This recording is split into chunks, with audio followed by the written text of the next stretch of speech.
Hello दोस्तों। मेरा नाम रिंकी है। उम्र अरे बस इतनी कि आंखों में वो चमक अभी बाकी है जो रातों को जगाए रखती है। गालों पर वो गुलाबी लाली जो छूने को कहती है लेकिन जो सिर्फ हंसी से आती है। और ये काया, अरे ये तो बस फूलों सी नाजुक लेकिन ताकतवर भी, जैसे कोई जंगल की लता जो हवा में लहराती है, पकड़ने को ललचाती है लेकिन कभी न पकड़ी जाए। मैं गाँव की हूँ लेकिन शहर की हवाओं में उड़ी हूँ।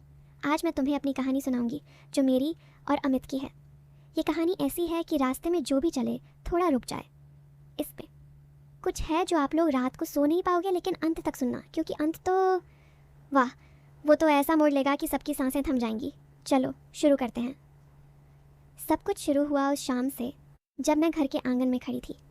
हमारा घर पुराना सा है, मिट्टी का बना, लेकिन अंदर से इतना गर्म कि सर्दियों में भी पसीना छूट जाए। माँ ने कहा था, रिंकी तू जाकर बाबूजी के कमरे में ये थाली रख दे। बाबूजी यानी पापा के दोस्त जो महीने में एक बार आते हैं। लेकिन उस दिन थाली में क्या था? बस साधारण सी चाय और बिस्किट। मैं थाली थामे कमरे की ओर बढ़ी। साड़ी का पल्लू हल्का सा लहरा रहा था जैसे कोई राज छुपा हो। दरवाज़ा खुला था और अंदर अरे अमित बैठा था। अमित? हाँ, बाबूजी का बेटा जो शहर से पढ़ाई करने आया था। वो किताबें फैलाए बैठा था, लेकिन आंखें वो तो सीधे मेरी ओर उठी। अरे रिंकी दीदी, उसने कहा, आवाज़ में वो मिठास जो शहद से भी ज़्यादा चिपचिपी लगी। मैंने थाली रखी लेकिन हाथ थोड़ा कांप गया। क्यों? पता नहीं, शायद इसलिए कि उसके कंधे पर वो शर्ट, अरे वो तो गीली सी लग रही थी जैसे अभी नहाया हो। चाय पी लो अमित भैया, मैंने कहा और झुककर थाली आगे की। उसकी नज़रें वो थाली पर नहीं, मेरी कमर की लटकन पर अटकी। वाह रिंकी, तेरी चाय तो हमेशा गर्म रहती है, उसने कहा और मुस्कुराया। मैं हंस पड़ी, लेकिन मन में कुछ खटका। गर्म? अरे चाय की तो बात कर रहा था ना। वो शाम लंबी खिंच गई। बाबूजी ने कहा, अमित तू रिंकी को कुछ शहर की बातें बता। तो हम तीनों आंगन में बैठ गए। चांद निकल आया था, लेकिन हवा में वो उमस जैसे कोई आग सुलग रही हो। अमित ने अपनी पढ़ाई की बातें शुरू की। रिंकी, शहर में तो लाइब्रेरी होती हैं, किताबें इतनी कि हाथ भरे ना आए।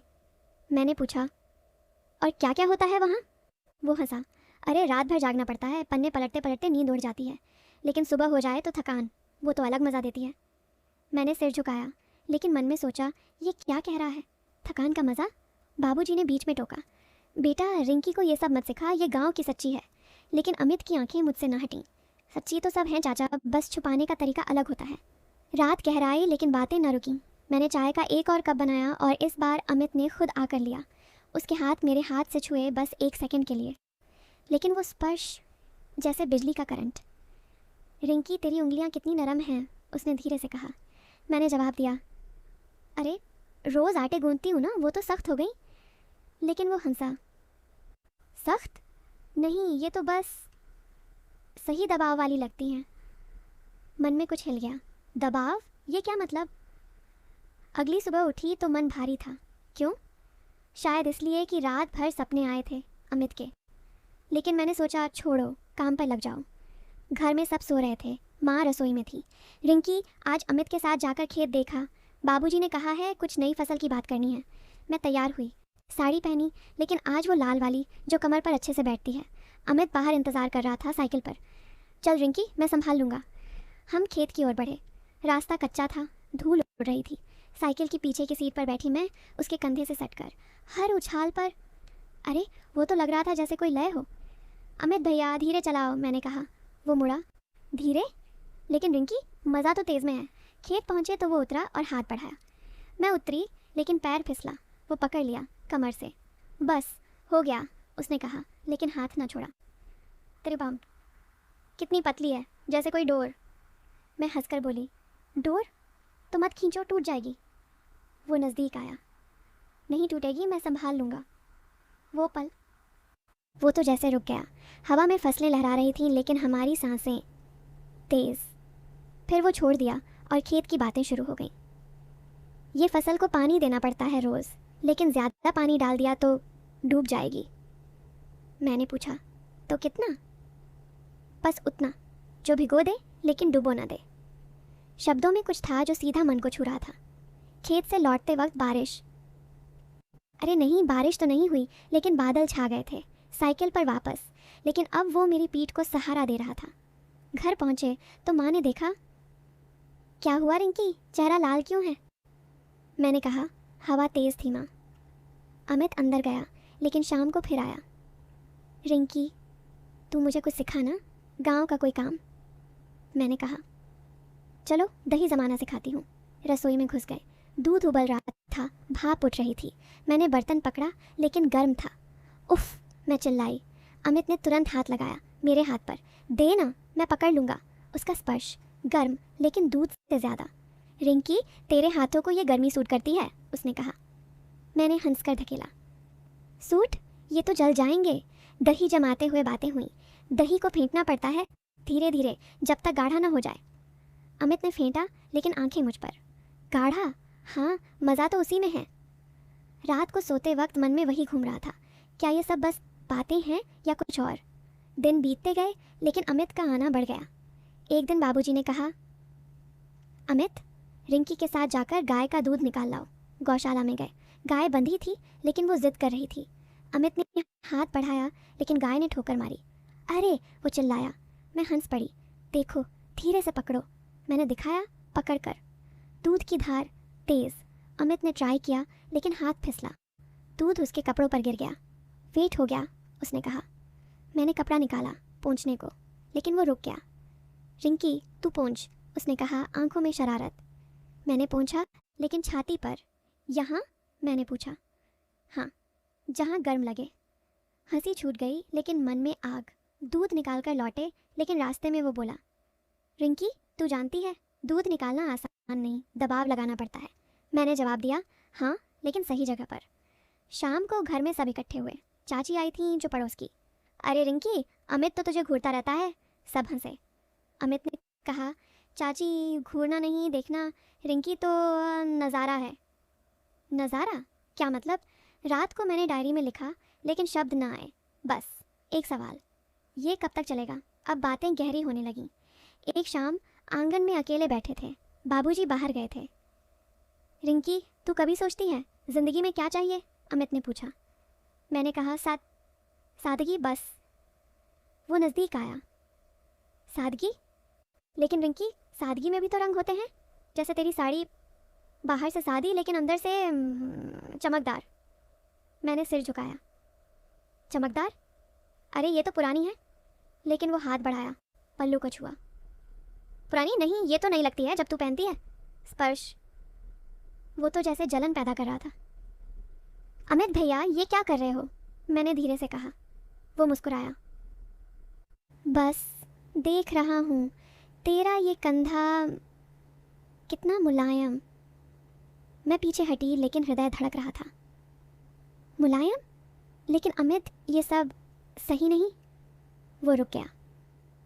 सही? रिंकी, सही तो वही है जो दिल कहे।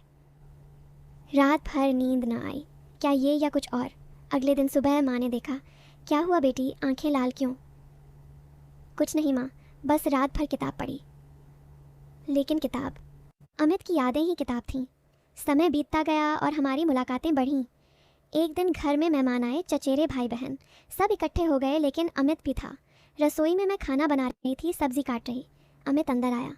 रिंकी, मदद करूं? मैंने चाकू दिया। वो काटने लगा लेकिन हाथ कट गया। आह, वो बोला। खून निकला। मैंने दौड़कर पट्टी बांधी लेकिन उसके हाथ को अपनी गोद में रखा। देखो, सावधान रहो, मैंने कहा। वो देखता रहा। रिंकी, तेरी गोद कितनी नरम। गोद? अरे ये क्या कह रहा? सब्जी भूल गई। अमित, ये। लेकिन वो हंसा। बस मजाक, लेकिन सच में तू डॉक्टर बन सकती है। बाहर सब हंसे हंसे लेकिन मेरी सांसें तेज। शाम को वो बोला, रिंकी, कटना तो दर्द देता है लेकिन पट्टी, वो तो सुकून। मैंने कहा, सुकून? हाँ, लेकिन पट्टी हटानी भी पड़ती है। शब्दों का खेल, जैसे कोई जाल बुन रहा हो। दिन दिन भर हम साथ रहने लगे। एक बार आंगन में झाड़ू लगा रही थी, अमित आया। रिंकी, ये धूल साफ करनी पड़ती है, मैंने कहा। हाँ, रोज़। वो झाड़ू ले ली लेकिन झुक गया। उसकी कमर दिखी। मैंने हंसकर कहा, सीधे खड़े हो जाओ। वो उठा। रिंकी, तू देख रही थी? मैं शर्माई। क्या? मेरी कमर। अरे ये तो सीधा सीधा, लेकिन मैंने टाल दिया। नहीं, झाड़ू की। लेकिन मन में हंसी। रात को बाबूजी ने कहा, रिंकी, अमित अच्छा लड़का है, सोच लिया? मैं चुप रही। सोचना? हाँ सोच रही थी, लेकिन क्या? अब कहानी में मोड़ आना शुरू हो गया। एक शाम अमित ने कहा, रिंकी चलना घर के पीछे वाले बगीचे में। बगीचे में फूल खिले थे लेकिन अंधेरा था। वो हाथ पकड़ा। रिंकी तू जानती है फूल तो तोड़ने से महकते हैं। मैंने पूछा। तो? वो एक फूल तोड़ा, मेरे बालों में लगाया। स्पर्श उसके हाथ का गर्म। तेरे बाल जैसे रेशम। मैं पीछे न हटी। रेशम? लेकिन अमित, फूल तो मुरझा जाता है। वो नज़दीक आया, सांसें मिलीं। मुरझाना? नहीं रिंकी, ये तो हमेशा ताज़ा रहेगा। लेकिन तभी कुत्ता भौंकने लगा। हम हट गए। क्या कर रहे थे? मैंने पूछा। बस फूल लगाना। लेकिन आंखों में वो आग बुझी ना। दिन बीतते गए और एक दिन रसोई में आटा गूंथ रही थी। अमित आया। रिंकी, ये आटा गूंथना आसान? मैंने हाथों में आटा लगाकर दिखाया। देखो, दबाओ फिर छोड़ो। वो हाथ डाला मेरे हाथ पर। ऐसे? गूंथते हुए नज़दीक। हाँ ऐसे, लेकिन ज़्यादा दबाओगे तो चिपक जाएगा। वो हंसा। चिपकना बुरा नहीं। आटा भूल गए। बाहर माँ चिल्लाई, रिंकी खाना तैयार। हम हटे, लेकिन मन चिपका रहा। अब अच्छे लोगों के लिए कहानी साफ हो रही थी। अमित मेरे लिए भाई सा था, लेकिन थोड़ा कुछ और। बस अब हो जाएगा। एक दिन घर में पूजा थी। सब मंत्र पढ़ रहे थे। अमित मेरे पास बैठा, हाथ छुआ। रिंकी ये माला तेरे गले में अच्छी लगेगी। माला डाली, लेकिन गले पर उंगलियां घूमी। अच्छी लगी? मैंने कहा। हाँ, लेकिन कसकर मत बांधना। वो धीरे से, नहीं ढीली रखूँगा ताकि सांस ले सके। पूजा खत्म हुई, लेकिन वो स्पर्श याद रहा। समय निकल गया, महीना हो गया। अमित शहर लौटने वाला था। रिंकी मैं जाऊँगा, लेकिन वादा है चिट्ठियाँ लिखूँगी। मैंने कहा। चिट्ठियाँ? उनमें क्या लिखोगे? जो दिल कहे। जैसे तेरी याद कितनी गर्म है। गर्म? फिर वही। लेकिन अंतिम शाम आंगन में। वो बोला। मैं चुप। कैसे? बस हो। वो नज़दीक आया गले लगाने को, लेकिन तभी दरवाज़ा खुला। बाबूजी आ गए। क्या हो रहा है? सब ठंडा। अब कहानी का असली मोड़। अमित शहर गया, चिट्ठियाँ आईं, लेकिन एक दिन एक चिट्ठी में लिखा, रिंकी मैं बीमार हूँ, डॉक्टर कहते हैं किडनी खराब। मेरा दिल बैठ गया। मैं दौड़ी शहर। अस्पताल पहुँची। अमित बिस्तर पर, कमज़ोर। रिंकी तू आई? मैं रो पड़ी। क्या हुआ अमित? एक्सीडेंट, बस एक हादसा। लेकिन डॉक्टर कहते हैं डोनर चाहिए। डोनर? मैंने टेस्ट कराया, मैच हो गया। मैं दूंगी, मैंने कहा। लेकिन अमित ने मना किया। नहीं रिंकी, तू जवान है। लेकिन मैंने ज़िद की। ऑपरेशन हुआ, मैं ठीक हो गई, अमित भी। लेकिन अब साफ था, बल्कि वो जो जान दे दे। महीनों बाद अमित लौटा, लेकिन अब वो मेरी आंखों का तारा था। शादी हुई, लेकिन सादगी से। लेकिन नहीं, हमारी ज़िंदगी साफ है, अमित ने कहा। रिंकी तूने मुझे नई ज़िंदगी दी। मैंने हंसकर कहा। अरे बस एक किडनी, आगे की कहानी हम दूसरे भाग में कहूँगी। बाय।